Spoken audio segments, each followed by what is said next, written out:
Born in Honoka'a, Hide Yamashita's officiating career began even before his playing career started, working games at Ku'ulawele Park in 1930. After returning from World War II, he continued his career working all corners of the island, serving strong baseball communities. His legendary status grew from the 1960s to 1990s, where he was as synonymous with the sport as the players and coaches themselves, working games in the OIA and ILH. When he did a game, he just had this certain, flair about him. The word gentleman comes to mind also because he was a gentleman, and he would address the teams as gentlemen. He would say the count, for instance. He'd say, 2 balls, 1 strike, gentlemen, with that voice, sort of. His remarkable career continued into the new millennium and was a staple at Rainbow Wahine softball games, finishing his career in January of 2010 at the age of 92. Among his many notable credentials, he was assigned in calling the first baseball game at the new Aloha Stadium, a moment memorialized with the framed resolution in 2007. After passing in 2011, his impact is still felt today throughout the officiating community. His passion for the game, his constant professionalism, his down-to-earth demeanor combined with a blue-collar work ethic has influenced many of today's veteran umpires. He was a student of the game, a friend to all, a legend, an icon, and now a Hall of Famer. Congratulations to 2018 Hawaii Sports Officials Hall of Fame inductee, Hide Yamashita.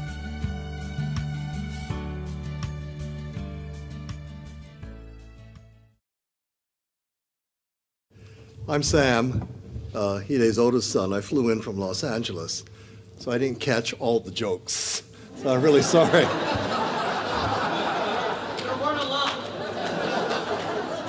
But I did laugh, so okay. And this is my brother David. I asked David to do all the talking tonight, but he refused. So I have the hard part, and he has the easy part. Okay. Dad's induction into the Sports Officials Hall of Fame is a very, very special honor, obviously, and I'd like to thank the selection committee for honoring our father in this way. I'd like to thank Clyde Mizumoto for emailing me and suggesting that I submit an application on my father's behalf. I'd like to thank Cal Evans for coming up with the idea for Sports Officials Hall of Fame and for answering all of my questions about the dinner and the parking arrangements. I really did harass Cal for a long time. Dad umpired for 76 years. He began umpiring softball games at Ku'ulawele Park in 1934 and umpired his last game in January 2010 at the age of 92. After my mother died, I'd call my father every day, and I could tell how he was feeling by what he said and how he sounded. And I began to worry when he was in his 90s and he was still umpiring 3, 4, 5 games a day. And so I'd call him up and I'd say, how did it go? Aren't you tired? And he'd say, no, it was good, and I'm not tired at all. I'd like to thank, on behalf of my brother and myself, everyone who contributed to Dad's umpiring career. Fred Zimmerman from Honolulu Sporting Goods was Dad's first mentor, and Dad remembered him in a presentation that he gave at his retirement community. I'd like to thank Dad's colleagues, Jesse Kelly, Clay Bishaw, Joe Katsunuma, Steve Robello, Leilani, and many others whose names I don't remember, but Dad would speak of them often. I'd also like to thank Les Murakami, who made Dad a part of Rainbow Baseball, and even before Murakami Stadium was built. And I'd like to thank Les and Dot for honoring us by sitting at the Yamashita table. I think Dad also would want us to thank all the ball players in all the leagues where he officiated, the AJA senior and junior leagues, the ball players who played for Les, high school ball players, both hardball and softball, and at the very end, the ball players in the financial and Makuli leagues. I mean, being able to officiate those games really sustained him and kept him going. And last but not least, I know for sure that he would want us to recognize our mother, Margaret, because she allowed Dad to pursue his passion because she knew, as she put it, that he'd be completely miserable if he couldn't umpire. And after a while, she would even travel with him to games all over the islands. I can remember going to Waianae, Kahuku, and places like that with my mother and father. But thank you again to the Board of Directors of the Sports Officials Hall of Fame for honoring our father in this way. Thank you very much.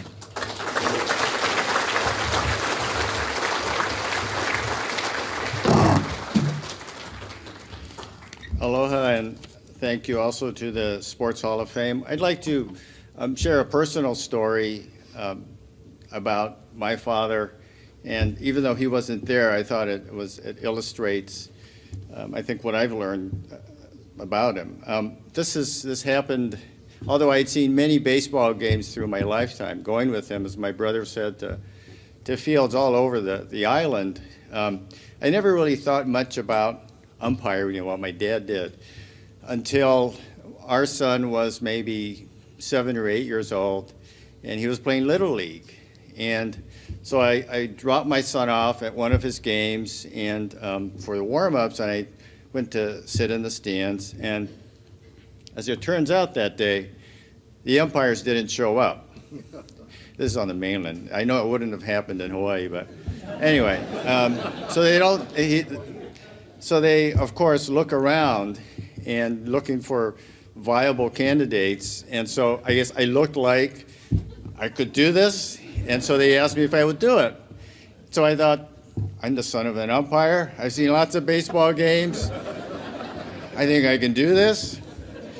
So I said, sure, I'll do it. So they gave me all the equipment, the indicator and the mask and all that stuff. And then, so I started the game. And then after the first few batters, I realized I was in way over my head. I think those of you who umpire maybe can understand this. This is the first time I had ever done this in my life. This is a Little League game, but despite that, I realized that with each batter that came up, I had to know not only how many outs there were, I had to call balls and strikes, I had to keep track of the balls and strikes with the indicator, and then I had to think about each batter's strike zone. And in Little League, they have different heights. So each one that would come up, I'd have to look at them and then think, okay, how many outs are there? And then think, okay, now there's a runner on base. Where do I go if the ball is hit? And so this went on, right, for every batter and for maybe 6 or 7 innings. And I was mentally fatigued by the end of the game. There's actually more that happened. I won't bore you with the details, but needless to say, I was just wiped out. So we go home after the game. As soon as we get in the house, I pick up the phone, and I call my dad, and I said, how the hell did you do this? I was just shot. And I don't remember what he said in response to my question, but it wouldn't have mattered because all I knew is that umpiring is a lot harder than it looks, and I didn't want to do it again. And to this day, it mystifies me when I play Makuli softball in Maui now, and I look at, even at that league, I look at the umpires thinking, why are you doing this? But anyway, I tell that story to make a point that umpiring and really officiating any kind of organized sport is really, it's very difficult, and it's a lot harder than people think. So when I found out that our father was going to be recognized by the Hall of Fame, Sports Officials Hall of Fame, I immediately thought of that day. And because of that experience, I have a greater appreciation for the honor that you're bestowing on our father tonight. And again, well, we thank you. I would say that our dad would have appreciated it as well. Because when I accompanied him to his games throughout the island, I would see how hard he worked and how he took real pride in calling a good game and treating people with respect. That was very important to him. And so he would have been excited and honored to receive this award. I should say also he would have been excited and honored to see Leilani get that award as well, because I know, I remember him talking about her, and he took real pride in her. So on behalf, aloha, and on behalf of the Yamashita family, we thank you for the award.